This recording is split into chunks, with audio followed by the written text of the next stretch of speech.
Bugun sizlar bilan eng arzon kraskadan eng qimmat kraskagacha ko'rib chiqamiz. Ketdi. 32 talik akvarelniy kraskamizni, bu rossiyskiy Luch firmasiniki kraskalari juda ham yarki, ko'rishingiz mumkin.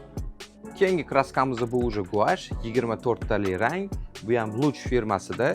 Buni plus tarafi kichkina bolalar ham, kattalar ham ishlatsa bo'ladi. Keyingi kraskamiz уже Sanet firmasi, professionalniy bu ham, rossiyskiy производство. Ichidagi ranglarni ko'rib chiqamiz. Bu yerda faqat metallik ranglar.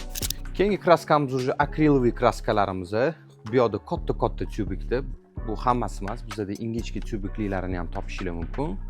Bu уже haqiqiy rassomlarniki akvarelniy kraskamiz 24 ta rangda. Eng qimmat masляный kraska 12 ta rangda, Nevskiy palitra, Ladoga. Bu videoni rassom o'rtog'inglarga tashlab qo'yinglar va qaysi kraska nima vazifani bajarishini kommentariyaga yozib qoldiringlar. Hammaga rahmat.